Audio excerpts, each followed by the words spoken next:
Saïd Larifou. Donc pour vous, ce gamin a été assassiné. Oui, il ne s'agit pas des déclarations d'un opposant, mais il s'agit des déclarations qui reflètent, qui reposent sur des faits et des témoignages et des preuves, photos, vidéos et des témoignages de ceux qui ont assisté à cet assassinat atroce, barbare. Ces photos, cette vidéo, nous le remettrons aux autorités judiciaires des pays qui ont accepté de faire jouer leurs compétences universelles issues des textes internationaux.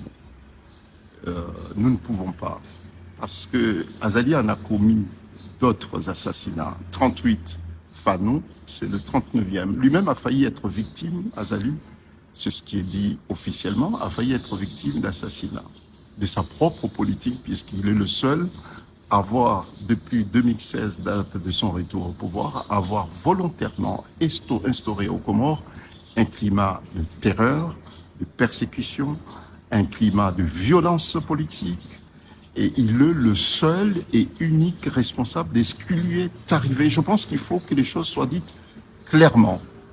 Il est l'unique et seul responsable du climat politique de terreur, de violence, d'assassinat d'État.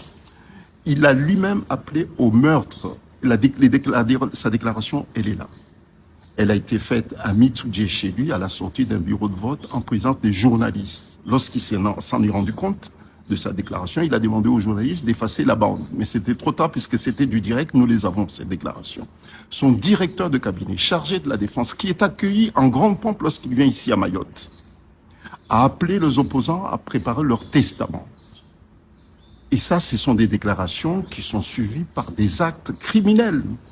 Et c'est pour cette raison que nous appelons les autorités françaises d'être très, très vigilantes. La France n'a pas vocation, et ça je le dis haut et fort, et nous le redirons, la France n'a pas vocation à protéger les atrocités criminelles d'Azali Assoumani. La vocation de la France, c'est de défendre des valeurs universelles de droits de l'homme.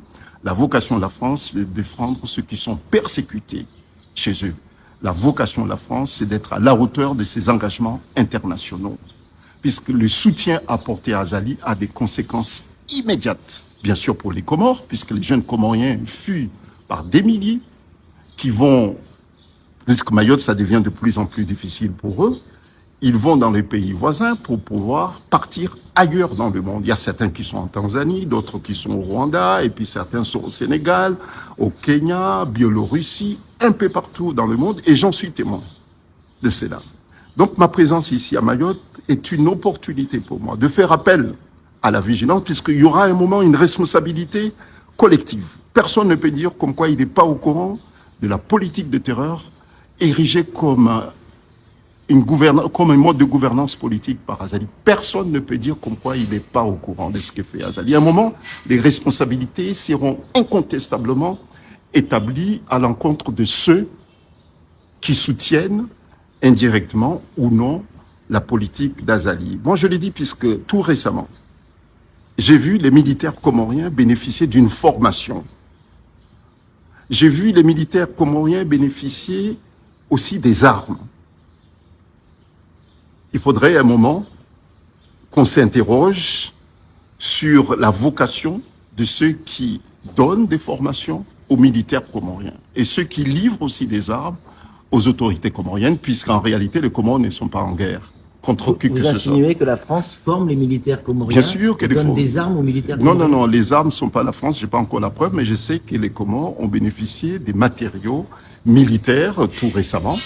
Et nous allons demander officiellement à ces pays qui dispensent des formations aux militaires comoriens et qui livrent aussi des armes et puis des moyens militaires aux autorités comoriennes d'être très vigilants, puisque d'une façon ou d'une autre, des responsabilités doivent être établies, puisque nous, les Comores n'est pas en guerre.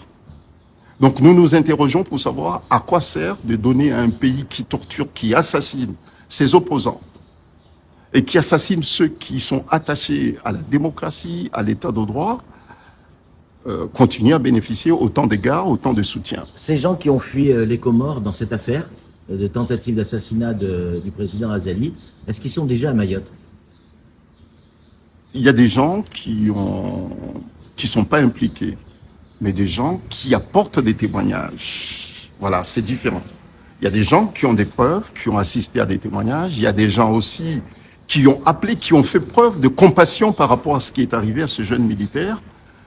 Certains ont fui les Comores et d'autres sont dans les maquis. Il y en a sans doute aussi quelques-uns qui sont à Mayotte et puis d'autres qui sont en Tanzanie, qui sont au Rwanda, un peu partout. Ils essayent de fuir les Comores. Qu'est-ce que vous demandez à la préfecture de Mayotte? D'être vigilant puisqu'il y a une expérience récente du 12 octobre 2022 des jeunes de Mbéni, moi je le dis puisque je le sais, des jeunes de Mbéni, de la localité de Mbéni, qui ont tenu tête aux autorités comoriennes puisqu'ils ont essayé d'organiser un maoulid la journée.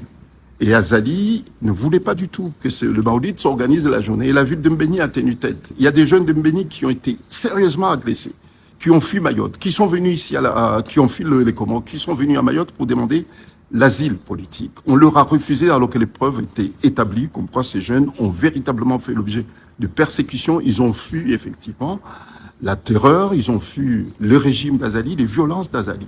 Ils ont vu leur demande de statut de réfugié refusée. Il y en a d'autres également qui sont ici à Mayotte, qui rencontrent des difficultés pour bénéficier de la protection également. La préfecture de Mayotte ne peut pas ne pas faire respecter ici à Mayotte les engagements internationaux qui ont été signés. Comment faire la différence, Aïd Larifou, entre les gens qui quittent les Comores et qui viennent qui viennent ici, qui se retrouvent dans une situation d'étrangers en situation irrégulière, et faire la différence avec ces gens qui fuient les Comores pour des raisons politiques et qui, dans certains cas, pourraient être vrais? Écoutez, les autorités ont vocation, ils ont les compétences et les ressources humaines requises pour justement examiner avec attention et vigilance les demandes qui leur seront soumises. Voilà. Seïd Larifou, c'est un homme politique, mais il est avant tout un avocat. Et puis, il est aussi un défendeur de droits de l'homme. Mon parcours professionnel, mon engagement pour la défense des droits de l'homme, qui date des décennies, en sont déjà l'expression de mon engagement. Voilà. Merci beaucoup. Ouais.